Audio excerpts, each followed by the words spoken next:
And thank you, Katie, for inviting me today. We're going to talk about the year 1965. And I kind of previewed this talk this morning. It's the first time I'm doing it, but there was a library in Royersford, Pennsylvania, and I'm doing a talk tomorrow there on the Super Bowl. And we were just going through to make sure their stuff worked. And I said, hey, you know what? Let me go through the first 5 minutes of this talk that I'm doing at 2 o'clock for Katie. And they said, sure. And the librarian was like, wow, that all happened in 1965. Well, yeah, it did. What you're seeing there is Lyndon Johnson being sworn in for his first full term as president of the United States. He beat Barry Goldwater in November of 1964. Although he had taken over from John Kennedy, who was assassinated on November 22nd, 1963. But this is his first full term, and Hubert Humphrey is sworn in as his vice president. Martin Luther King, Civil Rights Act was passed in July of 1964, but that didn't seem to matter all that much to a number of people in 1965. So in 1965, Martin Luther King, Southern Christian Leadership, SNCC, and a whole bunch of other groups continued protesting, looking for equal rights. That was in the South, of course, and also Malcolm X. Malcolm X is killed in Harlem, New York at the Audubon Ballroom, and that is in February of 1965. The Voters' Rights Act is signed into law by Lyndon Johnson, Martin Luther King next to Lyndon Johnson there in that picture. The Voters' Rights Act would last about 50 years or so until the Supreme Court said it wasn't needed anymore just recently, the John Roberts Court. In Watts, there was rioting in Los Angeles, as you can see in that picture. Vietnam is still going on. Nothing has changed. Well, actually, some things have changed. The escalation of the war in Vietnam. A number of American soldiers are sent there in January, about 5,400. And that keeps escalating and escalating and escalating during 1965. There are protests around the country. This particular protest is in Washington, D.C. at the foot of the Washington Monument.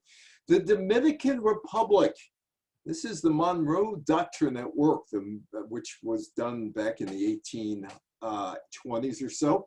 The Dominican Republic is occupied by the United States. Why? They did not want another Cuba on their hands in the Caribbean. The Immigration and Naturalization Act of 1965, that is signed into law. That is by the Statue of Liberty. And there's a guy in the back row, the tallest guy in the back row, John Lindsay. I owe part of my radio career to John Lindsay because in March of 1978, John Lindsay told me, I was 21 years old at the time, he was running for Senate for the state of New York in 1980. And that landed me on 50,000 watt WNEW AM and FM radio, home of William B. Williams, who of course gave Frank Sinatra the nickname chairman of the board. And there's Lyndon Johnson signing the Immigration and Naturalization Act of 1965. The big centerpiece of 1965 is the Great Society. And the Great Society State of the Union address, that is the New York Daily News, only 7 cents in those days. LBJ's blueprint, billions of dollars for schools, aged, Medicare, the war on poverty. And for many people living in the year 2020, this may have been the most important thing ever done in their lifetime by government for them. Establishing Medicare, establishing Medicaid, and other things. Johnson laid out his vision of America in January of 1965. Actually, he laid it out in 1964 when he was running for re-election, but he's now the president. He's going to be the president for the next 4 years. And the 1965 State of the Union address called for the creation of what would eventually become Medicare, Medicaid, Head Start, the Voters' Rights Act as part of the Civil Rights Act, Voters' Rights Act of 1965, the Department of Housing and Urban Development, and the White House Conference on Natural Beauty. This is what the vision was in 1965, and a good chunk of that vision would come to pass in the next year or so. But before we get on to that, Jim Crow is still alive in the South. Civil rights, Jim Crow, and football. Now, I have a much larger speech talking about the Super Bowl in America and how the Super Bowl really came out of the Jim Rights era. And there's a whole bunch of steps leading to the Super Bowl. This is the key component step leading to the formation of the Super Bowl.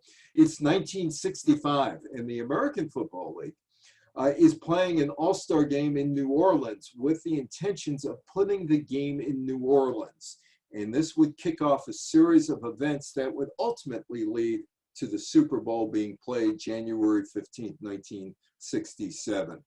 The American Football All-Stars were supposed to play in New Orleans on January 9th, 1965. Gotta remember, this is the height of the civil rights movement still, even though there was legislation passed prior July called the Civil Rights Act. And these are football players, American Football League football players, African-American players. There were 22 of them. And they put their careers and their livelihoods on the line in New Orleans when they decided to boycott an American Football League All-Star game. And it ended the aspirations of people like Dave Dixon and the mayor of New Orleans and the governor of Louisiana to have a professional football team, the American Football League team, in New Orleans. What happened? Simple. Hey, we're going to New Orleans. Hey, the Civil Rights Act is passed. No more Jim Crow. In 2014, I spoke to an old acquaintance by the name of Ron Mix, Jewish white player on that particular football team, on the West football team, one of the All-Stars. And Ron Mix was one of the people who supported the boycott. He was a lawyer by trade. He is still a lawyer. He's about 83 years old now, lives in San Diego. And he explained why there was no football for New Orleans. We were aware that New Orleans was hosting the game to demonstrate to the American Football League and the National Football League, they, New Orleans, could support the football franchise. The last thing we wanted to do was assist them in demonstrating they could support the franchise. A boycott was the only alternative for the players. That is Cookie Gilchrist. He played with the Buffalo Bills. He got a cab ride to town because he was with a white guy, Jack Kemp. Now, the players all go to New Orleans. This is the extent of Jim Crow that continued after the Civil Rights Act was passed. If you were Negro or colored in New Orleans, you could get a cab, but you needed a white person to go with you. He happened to go with Jack Kemp. Jack Kemp ran for vice president in 1996, as he told me. He said, I wanted to be vice president the worst way, and I was going to run in the worst way, and I did. I lost. He lost with Robert Dole to Bill Clinton and to Al Gore in 1996. So Gilchrist was okay. He could go to the Hotel Roosevelt, or he could go to the Fontainebleau Hotel in New Orleans. His teammates couldn't. They were stuck at the hotel, his Negro teammates. New Orleans leaders said, hey, the city, we're going to open you with, well, we're going to have open arms. All you guys, we're going to embrace you. 22 black players, segregation gone, Jim Crow gone. We need a football team, and you guys are going to help deliver a football team. And they were supposed to deliver the football team halftime at that game at Tulane Stadium. The American Football League at the time was the only pro sports league that would truly embrace African-American athletes as an equal on the field with white players. National Football League was not looking for black players. In fact, they had a quota of 4 black players per team, even in 1965. National Football League scouts went to watch players from big-time schools and conferences. The AFL looked for players from Grambling University, Bethune-Cookman, Prairie View, Morgan State, and traditional black colleges, or now called historic black colleges. Ironically, the Civil Rights Act of 1964 destroyed those colleges' football programs because the great players, could go to the University of Alabama or Louisiana State or Tennessee or Georgia or South Carolina or Florida or Texas. No problems anymore, even though George Wallace tried to keep Negroes out of the University of Alabama in 1963. This is just a year and a half later. Abner Haynes, who's also about 83 years old, lives in Dallas now, an old buddy of mine, was an all-star for the Kansas City Chiefs. Here he's shown in his Dallas Texans uniform in 1962. And he told me about what he faced going into the Hotel Roosevelt. They were at the airport for 3 hours, he and his teammates, except Gilchrist, who was able to take a cab because a white guy sponsored them. After 3 hours, the mayor of New Orleans and the governor of Louisiana got a whole bunch of cabs together, sent them out to the airport, and the players were able to go to the Roosevelt or the Fontainebleau. Abner told me there was one of these old crank elevators that, you remember those crank elevators where the person would go like that, the hand crank, and you opened up the fence and the doors would fling open. Well, there was, he said, an elderly white woman who was operating the elevator at the hotel, and she looked up at Abner and David Grayson and said, "Hey, monkeys, what are you doing here?" The rest is Abner's story. They had a woman operating the elevator, and she said, "You monkeys, come on in and get to the back." Finally, we had 10 or 12 guys in my room. We were talking sensibly. We're going to stay together. This was just another test. We had no leverage. We weren't playing for money, but we were playing for progress. Football players took the lead. They really didn't take the lead. Rosa Parks took the lead. Martin Luther King took the lead. Ralph Abernathy took the lead. The Freedom Riders took the lead. But for football players, they took the lead, except they didn't. There was another protest back in 1961 by one guy, Walter Beach, and he got fired by the Boston Patriots because he wanted equal treatment for a game in New Orleans. Anyway, places like Atlanta, New Orleans, and Miami were death holes. David Grayson couldn't get a drink at the bar. Our white teammates in New Orleans were there for me, and there is Jack Kemp and me. Back in 1979, my first interview and first interaction with Kemp. We had many, many others throughout the years, and you know, even though we had a lot of disagreements politically, we were able to get along until his passing in 2009.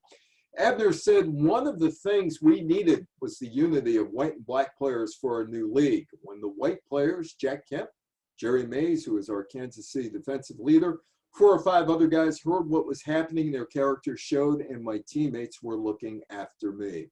The game was never played in New Orleans. It was played in Houston. New Orleans never got a team. The American Football League and the National Football League would merge June 8th, 1966. It would go through Congress. New Orleans became a battlefield in Congress because there were people like Cokie Roberts' father, Hale Boggs, in Congress, and also Russell Long in the Senate, who did not want to go along with this merger plan. That's another story for another year. Ultimately, Lyndon Johnson would sign into law the American Football League, National Football League merger. It would create the Super Bowl. New Orleans was the first stop in creating the Super Bowl, and the players did take the lead. You didn't see baseball players do this. You really didn't see basketball players do this at that time. The football players did it without any help. No Martin Luther King, no SNCC. No Southern Christian leadership movement. These guys put their careers on the line. And in Kemp's case, he put not only his football career on the line, but also his political career, because in 1964, he was stumping for Barry Goldwater. While this is going on in New Orleans, nearby Selma, Alabama, a couple weeks later, there are all kinds of problems in Selma, Alabama. This is yet another stop on the civil rights movement or tour. And if you go to the Martin Luther King Museum or Center in Atlanta, you walk through not an alleyway, an aisleway, and you stop at every place where there was a confrontation between Rosa Parks in 1955 and the end of Martin Luther King's life in 1968. This is Selma, 1968. The Reverend Dr. Martin Luther King Jr. and 700 demonstrators were arrested in Selma, Alabama.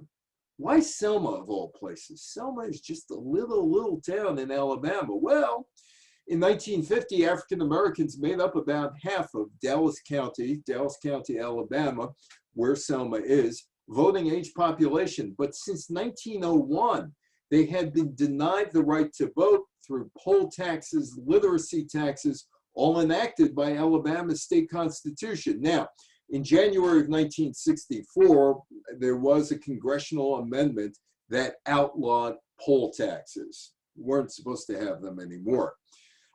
In 1961, there were 15,000 voting age African Americans who could vote. They were registered to vote, but only 156 of them did vote. Were registered to vote. When the African Americans would try to vote, there was a sheriff by the name of Jim Clark, who is lost to history. But Jim Clark is really important here. He was an ardent segregationist who would harass them and, on several occasions, assaulted voting organizers. The effort to extend voting rights to all citizens began in Selma a long time before Selma became highly publicized in 1965. The Dallas County Voters League worked to add African American voters to the rolls in the late 1950s. They weren't getting very much help from Dwight Eisenhower. And the early 1960s, they weren't getting very much help from John F. Kennedy either. In fact, Kennedy in 1961 did lift his finger, I should say, to do something. He allowed Negroes to get on buses and travel interstate. So you can take a trailways or a Greyhound to the South and participate in protests if you wanted to do that. And in 1962, he helped James Meredith get into the University of Mississippi and helped or made sure that George Preston Marshall would desegregate his National Football League Washington team. So they're trying through voter registration classes offered to the community. In 1963, John Lewis's group, Congressman John Lewis, who passed away earlier this year, the Student Nonviolent Coordinating Committee, SNCC, took note of the grassroots efforts of the DCVL and came to Selma to join their cause. And then they put out a call to Martin Luther King and the Southern Christian Leadership Conference, and everybody headed to Selma, Alabama. Now, starting in 1963, television started really to cover what was going on with the civil rights movement, particularly in Birmingham, Alabama in 1963, when there was physical violence in what was going on the first weekend of May in 1963. And that shook John Kennedy up, watching it on TV, watching water cannons being fired at demonstrators, watching dogs going after demonstrators. And he saw a cover of the New York Times, which had a picture of a teenage boy being assaulted by a dog. And he got involved in the civil rights movement at that time. But there was a political calculus too. Don't go too hard into this because there was a re-election in 1964 and Kennedy wanted to win in 64. So everybody is coming down to Selma, Alabama. And there is the Sheriff Jim Clark, who's a central figure in this and forgotten in history now. Early in 1965, Martin Luther King defined an injunction against large gatherings in Selma, so it could address a mass rally at the Brown Chapel AME Church.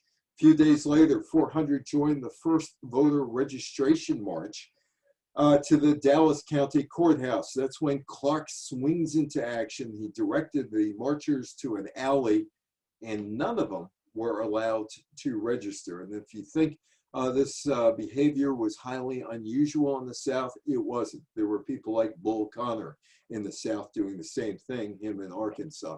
The next day, the protesters refused to stand in the alley, and Clark ordered them to disperse. When DCVL organizer Amelia Boynton responded too slowly to his order, Clark grabbed her collar and shoved her towards a patrol car, proceeding to arrest Boynton and 67 others. The demonstrations would then turn deadly. Few miles from Selma in the neighboring Perry County, equal rights advocates met in Marion, Alabama in a church due to concern that a local organizer was being jailed. The demonstrations, or the demonstrators, decided to march for justice that night. That was in defiance of a town ordinance. George Wallace, the governor of Alabama, who in 1963 refused or tried to not allow 2 African-American students at the University of Alabama. He gave a talk, and then he stepped away, and those 2 students went to the University of Alabama through a door.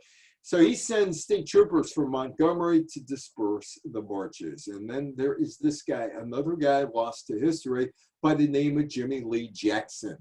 It's February 18th, 1965, just a couple of weeks after the American Football League guys decided we were playing in New Orleans because of Jim Crow. An Alabama state trooper shot Jimmie Lee Jackson in a cafe near the town center. February 26th, Jackson succumbed to his injuries. His death became a rallying cry and further emboldened demonstrators to seek justice. A call to carry Jackson's body to Montgomery, the state capital, and lay it on the Capitol steps quickly evolved into a memorial march from Selma to Montgomery. That was a march that George Wallace wanted nothing. He didn't want that. He was going to thwart it if possible. And meanwhile, as that's going on in Harlem, there you see Malcolm X. Malcolm X being taken out of the Audubon ballroom in Harlem. He shot on February 21st, 1965. In New York City, Malcolm X, an African-American nationalist, that goes back to W.E.B. Du Bois, who started talking about that in the 19-teens. An African nationalist and a religious leader is assassinated by Black Muslims, rival Black Muslims. Remember, he was thrown out of the Black Muslim movement by Elijah Muhammad while addressing his organization of Afro-American Unity, Audubon Ballroom in Washington Heights. In 1946, he was 21 years old, and Malcolm Little at that time was sent to prison on a burglary conviction. He started reading the teachings of Elijah Muhammad, who is the leader of the Nation of Islam, whose members popularly were known as Black Muslims. The Nation of Islam advocated Black nationalism, racial separatism, and condemned Americans of European descent as immoral devils. Malcolm X would be the guy who would tutor Muhammad Ali, Cassius Clay, in becoming a Nation of Islam member back in 1964. And there is Elijah Muhammad and Malcolm X. In the early 1960s, Malcolm developed a different philosophy from Elijah Muhammad, feeling that Muhammad didn't really support the civil rights movement, and Malcolm X was looking at the civil rights movement, and yeah, maybe I should get involved with Martin Luther King and others. And here's a problem for Martin Luther King, rather, I keep calling it Malcolm X, I'm sorry, Malcolm X. In late 1963, Malcolm X suggests that President John F. Kennedy's assassination was a matter of the chickens coming home to roost. And that's a problem for Elijah Muhammad and the Nation of Islam. And they thought that Malcolm had become very powerful within the movement, and we needed an opportunity to suspend them. And here we go. We got that opportunity to suspend them from the Nation of Islam. He was still around the Nation of Islam. He got Muhammad Ali or Cassius Clay or Malcolm or Muhammad X, take your pick of names there. He got him involved. Malcolm saw white Muslims while he went to Saudi Arabia. He went on a trip to Mecca, and he saw white Muslims, and he noticed there was a lack of racial discord among the Orthodox Muslims. They were from Eastern Europe. And he returned to America. He changed his name to Al-Hajj Malik El Shabazz. His wife was known as Betty Shabazz, and my wife and I actually have met his daughter in the past. And in June of 1964, founded the Organization of Afro-American Unity, which advocated Black identity, held that racism, not the white race, was the greatest foe of African-Americanism. John Lewis, Student Nonviolent Coordinating Committee, became interested, and SNAC became interested in Malcolm X's new philosophy. He moves to Queens, and his house is firebombed. A week before his assassination, Malcolm X, he's at his home in Queens, it's firebombed while he, his wife, Betty Shabazz, and 4 children were asleep inside. No one was ever charged. Nobody ever was charged in relation to the incident. As far as the New York City cops go, it's a cold case. And there is a question of who really killed Malcolm X. Was it a rival group or was it somebody else? A Netflix documentary premiered earlier this year, February 7, 2020, saying that, asking the question, who killed Malcolm X? And they want people to reopen that investigation of what happened in February of 1965, 55 years ago. Now, here's an interesting quote or an interesting telegram. On June 6, 1964, the FBI director, J. Edgar Hoover, sent a telegram, which later became public, to the FBI office in New York City, which said, do something about Malcolm X. Well, something was done. By whom? By whom? Was it really the people who were charged, or was it somebody else? It's an open question. The firebombing of his house, an open question. Meanwhile, as this is going on, there is John Lewis at the Edmund Pettus Bridge. That is a very young John Lewis at that time. And he was the head of SNCC, and he is going to go across the Edmund Pettus Bridge, or try to go across the Edmund Pettus Bridge. On March 7th, 1965, the Reverend Hosea Williams and John Lewis, the leader of SNCC, walked from the pulpit of Brown Chapel with 600 people, and they headed to Montgomery. Just after 6 blocks, the marchers began their ascent up the Edmund Pettus Bridge. Edmund Pettus was a Ku Klux Klan guy, as a matter of fact, across the Alabama River into the incorporated Dallas County and eventually to Selma. Television was there again. Television was capturing a lot of the scenes of what was going on in the South, and they caught this one as well in the civil rights movement, even though the Civil Rights Act was passed. The confrontation. Upon reaching the apex, the marchers got their first glimpse of what Lewis would later describe a sea of blue, state troopers. On orders from George Wallace, Alabama state troopers blocked U.S. Highway 80. Lewis and Williams stopped the marchers just short of the trooper formation and requested a meeting with their leader. That wasn't going to happen, because tear gas was fired at Lewis and Williams and the others. The troopers gave the marchers 2 minutes to disperse. Get out of here. The marchers stood resolute. The troopers attacked. News cameras caught every detail of the attack. Broadcast footage shown on Cronkite's show, shown on Huntley Brinkley, shown on Howard K. Smith, shown on the BBC, shown throughout the world. This was Sheriff Clark's territory. And there is John Lewis being beaten by the Alabama state troopers, who were having none of this demonstration by the bridge. Bloody Sunday. It was the Bloody Sunday attack. Martin Luther King put out a call to clergy from all over the country to come and join the people of Selma for another march.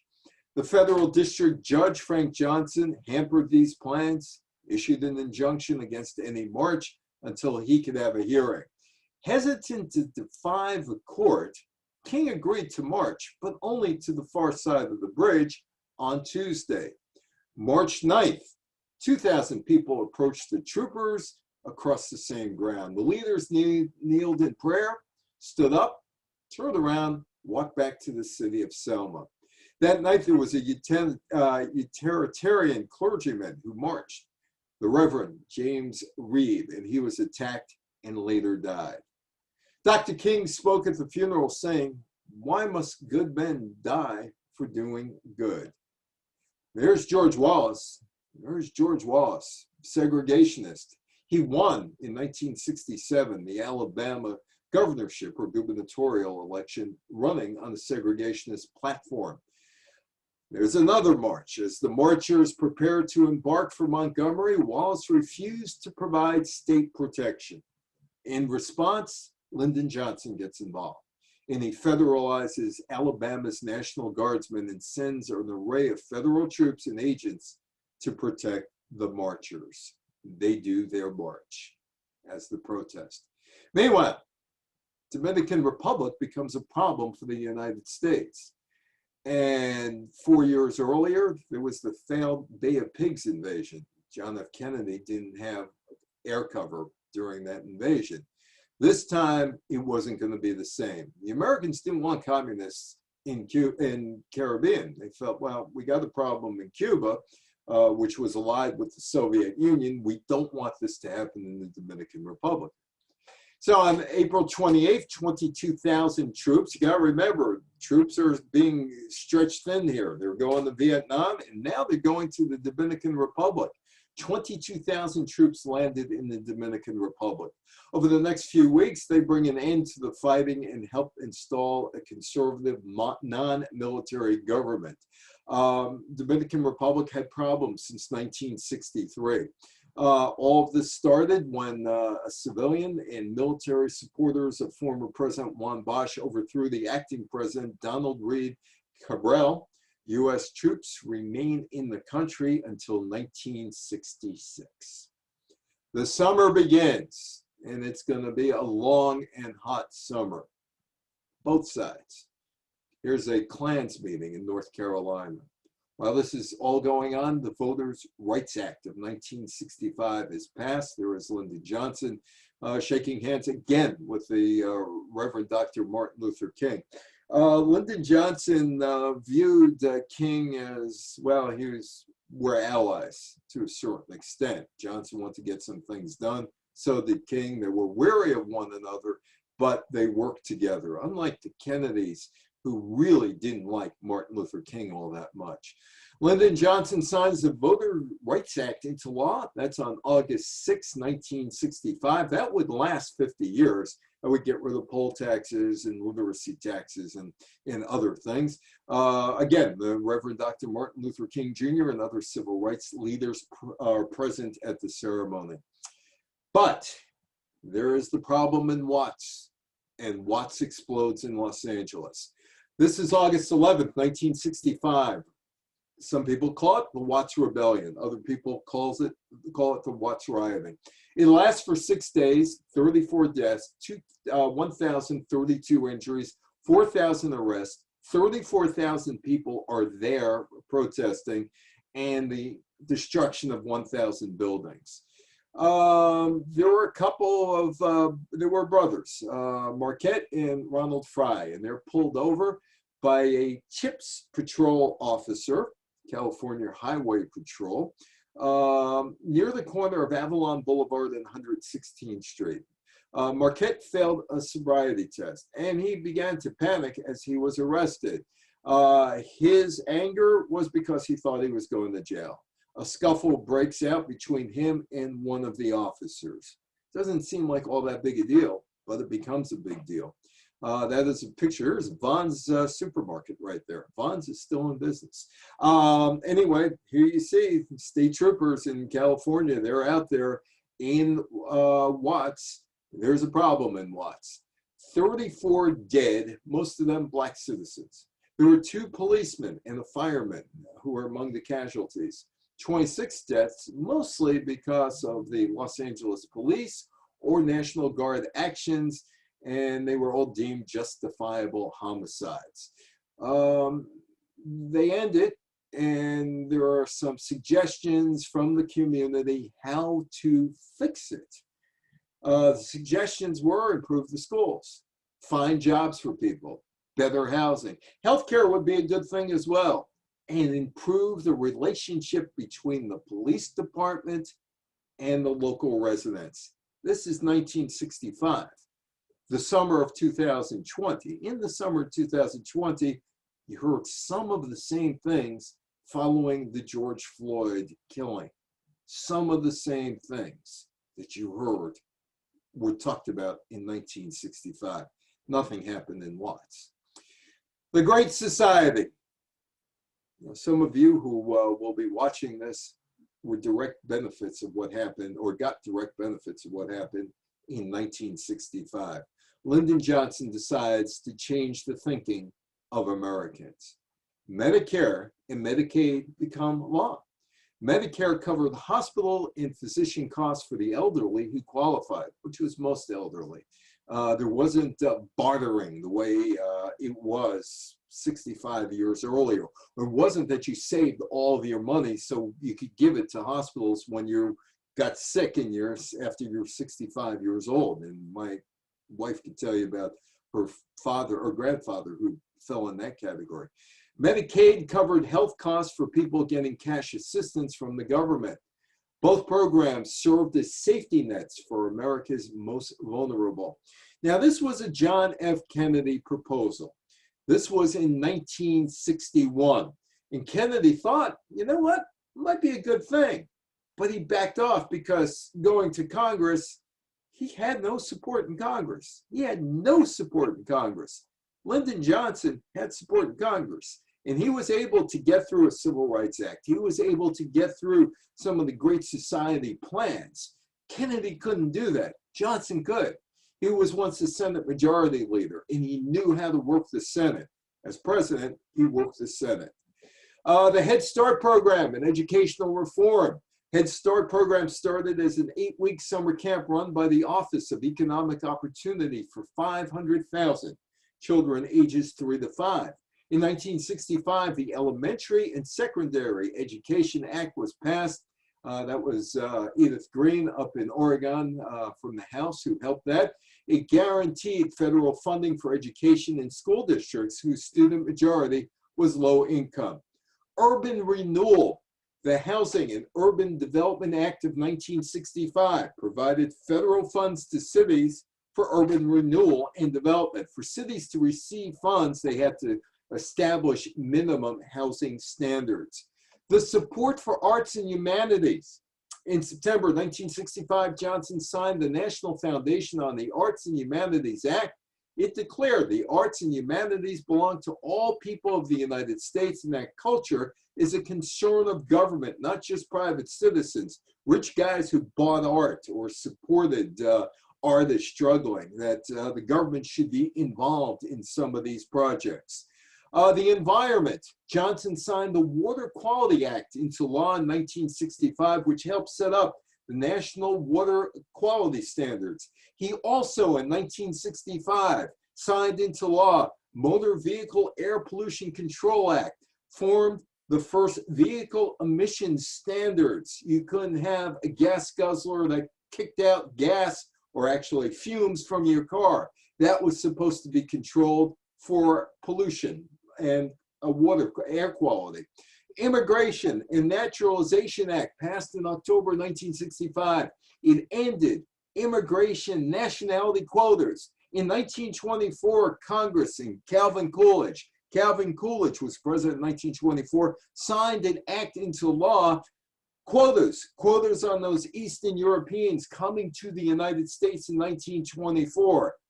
And you can figure out who the Eastern Europeans were coming over in 1924. It took 41 years to undo that act, although it focused on basically reuniting families and still placed limits on immigrants per country and total immigration. So it didn't take all the quotas off, but it made lives a little easier than it was, say, in 1927 to come over to the United States.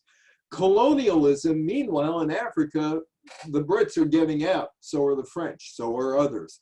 Gambia achieved independence February 18, 1965, as a constitutional monarchy within the British Commonwealth, with Queen Elizabeth as the Queen of Gambia. By the way, Queen Elizabeth II is still the Queen of Canada, even though that's almost an independent country, represented by the Governor General. Rhodesia, though, is a problem, and that is Ian Smith, who was the Prime Minister of Rhodesia on November 11th, 1965. Rhodesia, led by Smith, severed its links with the British Crown. British authorities were prepared to permit independence on the basis of giving the black majority a fair share of power. But Ian Smith wasn't going to stand for any of this. The British sanctions were, the Brits put sanctions on Rhodesia when Smith said, no, we're not going to do it. The sanctions were intended to choke off Rhodesia's imports of oil and exports of vital cash crops like tobacco, but it only caused inconvenience. Rhodesia had a shared border with South Africa, which had apartheid at that point. So they were going to trade back and forth with South Africa. So whatever sanctions the Brits put on Rhodesia really did not have any impact. There would be an ideological conflict in Rhodesia for years and years. Meanwhile, not too far from where you are in Great Neck, about 14 miles away, the Beatles played Shea Stadium. And it was the biggest concert to that time at an outdoor stadium, but it wasn't the Beatles' first outdoor stadium concert. They played elsewhere, like in Kansas City. I don't know if Paul McCartney's singing Kansas City in that song, but they played outdoors. 1964, September 17th. Charles O. Finley, the owner of the Kansas City Athletics of Major League Baseball's American League, Charles O. Finley is pleased to present, for the enjoyment of Beatle fans in mid-America, the Beatles in person. Only $4.50 lower grandstand to see the Beatles in 1964 in Kansas City. The Beatles attracted sellout crowds in 1964 on their tours, except in Kansas City. They only got 20,000 people there. There were 35,000 seats there. They only got 20,000 there. But in August 1965, more than 55,000 people crowded into Shea Stadium to watch the Beatles perform. Well, to watch the Beatles quasi-perform. There was so much noise, they couldn't hear themselves. Nobody heard except for shrieks. Ed Sullivan sent a film crew there to record it. Some of it has surfaced over the years, but it hasn't fully surfaced yet. I would imagine at some point that the entire concert will surface, but most of the people will be gone by the time that it surfaces. I guess it would be for future generations. It's been 55 years. They could put it out. This is Russia. And this is the anniversary of Victory in Europe Day, the 20th anniversary in 1965. And the Soviets are showing off one of their ICBM missiles, because the Soviets love military parades, as do the Russians today. And 20 years after the end of the European theater of World War II, they were showing off their rockets. Meanwhile, there is a space race going on, as all part of the Cold War. Of course, that missile is part of the Cold War.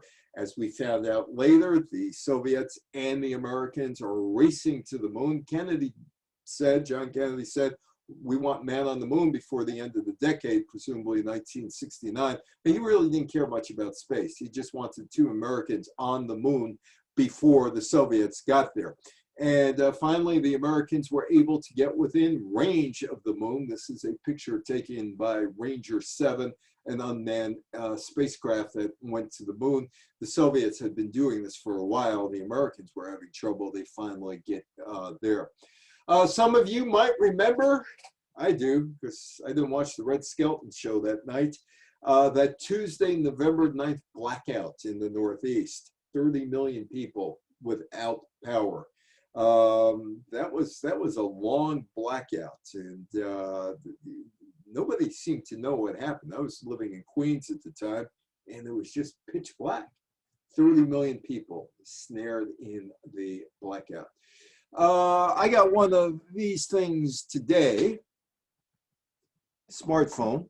This was the smartphone of 1965. A woman holding the receiver. I don't have any receivers in my house. I've been looking for them. I guess I threw them all out. And from those old phones, because I still have a rotary phone, which I'm going to keep and give to my grandkids. And she's on the picture phone with somebody else, and this is in West Germany. The legacy of 1965. Well, there was a Vietnam War going. And it was going and going and going and going and going. And this is a Vietnamese soldier punching a Viet Cong guy in the face. Walt Disney used the World's Fair, which was closing in 1965. Robert Moses overplayed his hand. Robert Moses, of course, built a lot of what we still use in the New York area. Including Jones Beach out in the island, not too far from you. In this picture, that's Dino, that's the Sinclair dinosaur that is being dismantled. And behind that is the New York State Pavilion. But Walt Disney did well with the New York City World's Fair. He got It's a Small World. He built it for the World's Fair. He took It's a Small World, brought it to Disneyland in Anaheim, and there would be a copy that would eventually open in Disney World in Lake Buena Vista, Florida, near Orlando. Also, in the Illinois Pavilion, there was that mock-up of Abe Lincoln talking to you. Well, he took that, and they were all, I think Johnson was the 36th president, 35th man, Grover Cleveland serving twice, not consecutive terms. And it became the Hall of Presidents. So Walt Disney did rather well. World's Fair lost money the first year. They expected $70 million. They only had $50 million. So they had to borrow money from 1965 to the advance money from 1965, tickets and other things, to pay the debts in 1964. They somehow, it stayed open in 1965. Most of the pavilions were taken down. The New York State Fair Pavilion is still up there in sad shape. The New York Yankees would move into the Executive Pavilion and use that as an office building while the team played at Shea Stadium, while the Yankee Stadium was rebuilt in 74, 75. The Singer Bowl became the Louis Armstrong Stadium, and now is part of the United States Tennis Association's package for the US Open. And there are some other things that are still around, like the Unisphere, but the World's Fair is now, it's just a big park right now. And they play cricket there, and they play soccer there, but they don't play baseball there, even though the Mets play across the street.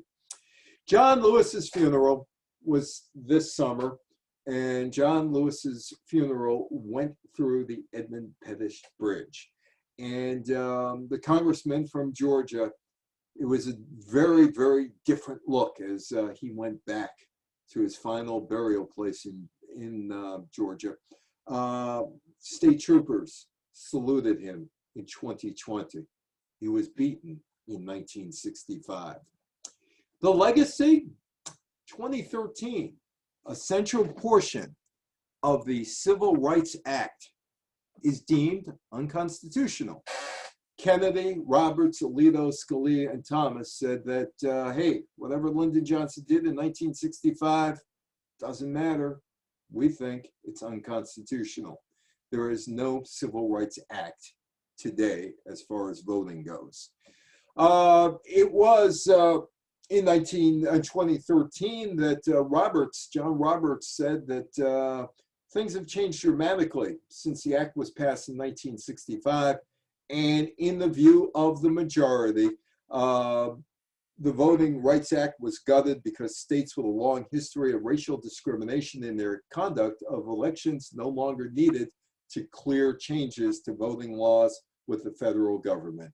They were up to the local people.